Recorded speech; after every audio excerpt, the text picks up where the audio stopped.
एक छोटे से गांव में मोहन नाम का सब्जी वाला रहता था। उसकी दुकान पर हमेशा भीड़ लगी रहती थी, लेकिन मोहन के मन में एक बड़ी बुरी आदत थी, लालच। मोहन सोचता था, अगर मैं ज्यादा पैसे कमाऊं तो गांव का सबसे अमीर आदमी बन जाऊंगा। मुझे किसी भी तरह ज्यादा मुनाफा कमाना है। अगली सुबह मोहन मंडी गया और सस्ती सब्जियां खरीद लाया। आज खूब कमाई होगी। दुकान पर आते ही उसने सब्जियों के दाम बढ़ा दिए। मोहन, आज सब्जियां इतनी महंगी क्यों हैं? मंडी में भाव बढ़ गया है। जबकि असल में मंडी में भाव बिल्कुल नहीं बढ़ा था। कुछ ग्राहक मजबूरी में सब्जियां खरीद कर चले गए। हाँ हाँ, आज तो अच्छी कमाई हुई। लालच बढ़ता गया। अब मोहन ने तराजू में भी चालाकी करनी शुरू कर दी। 1 किलो टमाटर देना। लो बहन जी। लेकिन वह पूरे 1 किलो नहीं दे रहा था। गांव वाले उसकी चालाकी नहीं समझ पा रहे थे। थोड़ा थोड़ा कम दूंगा तो किसी को पता भी नहीं चलेगा। शाम तक मोहन ने काफी ज्यादा पैसे जमा कर लिए। यही तरीका अपनाता रहा तो जल्दी अमीर बन जाऊंगा। अगले दिन उसने पुरानी सब्जियों को भी नई बताकर बेचना शुरू कर दिया। ये बैंगन तो थोड़ा खराब लग रहा है। नहीं नहीं, बिल्कुल ताजा है। ग्राहक उसकी बात मानकर सब्जी खरीद ले गया। धीरे धीरे मोहन की लालच और बढ़ने लगी। अब तो और ज्यादा पैसे कमाने होंगे। उसने अच्छे और खराब आलूओं को मिलाकर बेचना शुरू कर दिया। सारे आलू अच्छे हैं ना? हाँ, बिल्कुल अच्छे हैं। लेकिन थैले के नीचे कई सड़े हुए आलू छिपे हुए थे। गांव के कुछ लोग अब शक करने लगे थे। मुझे लगता है मोहन कुछ गड़बड़ कर रहा है। फिर भी सबके पास कोई सबूत नहीं था। एक दिन गांव में नया किसान आया। मैं अपनी ताजी सब्जियां बेचूंगा। मोहन को यह बात बिल्कुल पसंद नहीं आई। अगर लोग उससे खरीदेंगे तो मेरा नुकसान हो जाएगा। उसने किसान के बारे में अफवाह फैलाने की सोची। लोगों को उसके पास जाने से रोकना होगा। अगले दिन मोहन ग्राहकों से बातें करने लगा। सुना है उस किसान की सब्जियां अच्छी नहीं हैं। कुछ लोगों ने उसकी बात पर भरोसा कर लिया, लेकिन कुछ लोग सच जानना चाहते थे। गांव के बुजुर्ग रामदास ने खुद जांच करने का फैसला किया। पहले सच पता करना होगा। रामदास किसान की दुकान पर पहुंचे और सब्जियां देखने लगे। सब्जियां देखकर रामदास हैरान रह गए। सब्जियां बेहद ताजी और अच्छी थीं।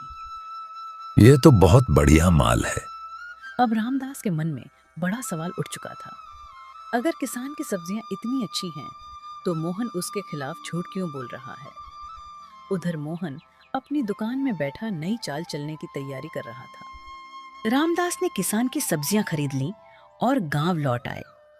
रास्ते भर वे सोचते रहे कि आखिर मोहन झूठ क्यों बोल रहा था। मुझे इस बात की तह तक जाना होगा। रामदास ने सच्चाई पता करने का निश्चय कर लिया। अगले दिन रामदास सुबह सुबह मोहन की दुकान पर पहुंचे। वहां पहले से कई ग्राहक खड़े थे। मोहन, 2 किलो आलू देना। मोहन ने जल्दी जल्दी आलू तौले और थैले में भर दिए। रामदास की नजर तराजू पर थी। उन्हें कुछ अजीब लगा। ये बाट कुछ हल्का तो नहीं लग रहा। मोहन थोड़ा घबरा गया, लेकिन तुरंत संभल गया। अरे नहीं रामदास जी, सब बिल्कुल ठीक है। रामदास बिना कुछ कहे वहां से चले गए, लेकिन उनका शक और गहरा हो गया।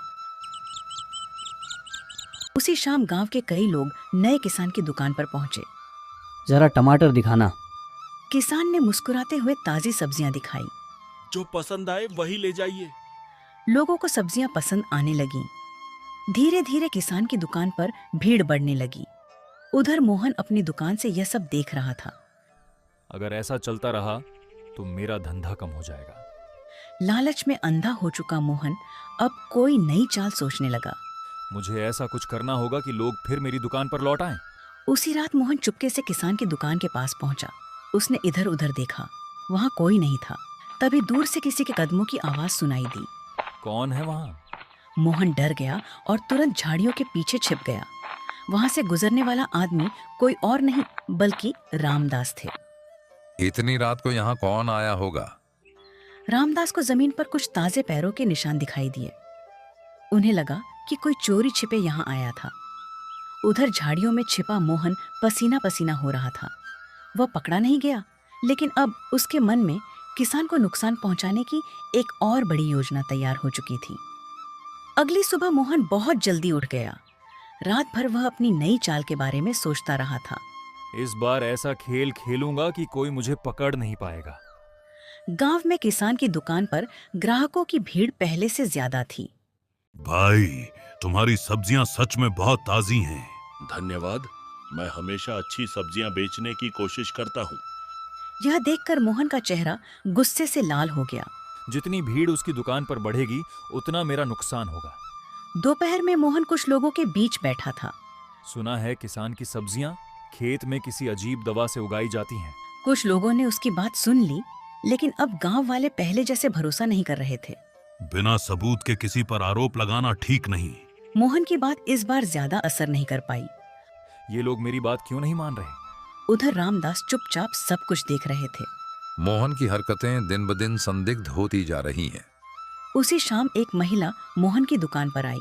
कल जो आलू दिए थे उनमें आधे सड़े हुए निकले। ऐसा कैसे हो सकता है? मोहन ने अपनी गलती मानने से इनकार कर दिया। महिला नाराज होकर वहां से चली गई। यह सब कई ग्राहकों ने देखा। अब गांव में धीरे धीरे मोहन की चर्चा होने लगी। पहले तो ऐसा नहीं था, अब मोहन बहुत बदल गया है। अगले दिन रामदास ने कुछ लोगों को बुलाया। हमें सच पता करना होगा। सबने तय किया कि वे अलग अलग दिनों में मोहन की दुकान से खरीदारी करेंगे और ध्यान से सब कुछ देखेंगे।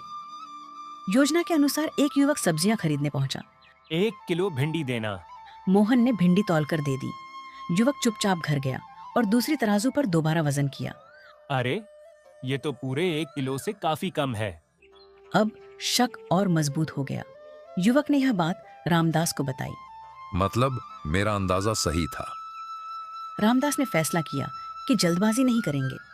उन्हें पक्के सबूत चाहिए थे। उधर मोहन को बिल्कुल अंदाजा नहीं था कि गांव वाले उसकी चालों पर नजर रख रहे हैं। अब तक तो सब मेरे मुताबिक चल रहा है। उसी रात मोहन अपनी दुकान बंद कर रहा था कि तभी उसे दूर खड़े 2 लोगों की परछाइयां दिखाई दी। वे चुपचाप उसकी दुकान की ओर देख रहे थे। मोहन को कुछ गड़बड़ महसूस हुई, लेकिन उसे नहीं पता था कि उसके खिलाफ सबूत इकट्ठा करने का काम शुरू हो चुका है।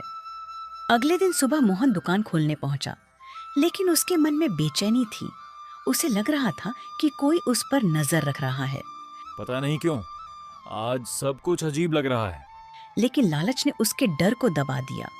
कुछ देर बाद रामदास और गांव के कई लोग उसकी दुकान पर पहुंचे। आइए, क्या चाहिए? पहले कुछ सवालों के जवाब चाहिए। यह सुनकर मोहन थोड़ा घबरा गया। तभी वह युवक भी वहां पहुंच गया जिसने भिंडी खरीदी थी। मोहन, तुमने मुझे 1 किलो के नाम पर कम सब्जी दी थी। झूठ, मैं ऐसा नहीं कर सकता। मोहन ने तुरंत आरोप से इनकार कर दिया। रामदास अपने साथ एक सही तराजू और सरकारी बाट लेकर आए थे। आज सबके सामने जांच होगी। गांव वाले उत्सुकता से देखने लगे। अब सच सामने आ जाएगा। मोहन की दुकान का बाट जांचा गया। अरे, यह तो असली 1 किलो से काफी हल्का है। यह सुनते ही भीड़ में फुसफुसाहट शुरू हो गई। तो हमारा शक सही था। फिर कई ग्राहकों ने अपनी शिकायतें बताईं। मुझे सड़े हुए आलू मिले थे। मुझे खराब टमाटर दिए गए थे। अब मोहन के पास कोई जवाब नहीं था। मैं तभी नया किसान भी वहां आ गया। मैंने कभी तुम्हारा बुरा नहीं चाहा, फिर तुमने मेरे बारे में झूठ क्यों फैलाया? मोहन शर्म से सिर झुकाकर खड़ा रहा। मैं तुम्हारी बढ़ती दुकान देखकर जलने लगा था। गांव वालों को अब पूरी सच्चाई पता चल चुकी थी। लालच ने इसे अंधा बना दिया। मोहन की आंखों में आंसू आ गए। मुझसे बहुत बड़ी गलती हो गई। मैं सिर्फ पैसे के पीछे भागता रहा। गलती मान लेना अच्छी बात है, लेकिन लोगों का भरोसा वापस जीतना आसान नहीं होगा। मोहन ने सबके सामने माफी मांगी। आज से मैं कभी धोखा नहीं दूंगा, सही वजन दूंगा और अच्छी सब्जियां बेचूंगा। गांव वालों ने उसे एक मौका देने का फैसला किया।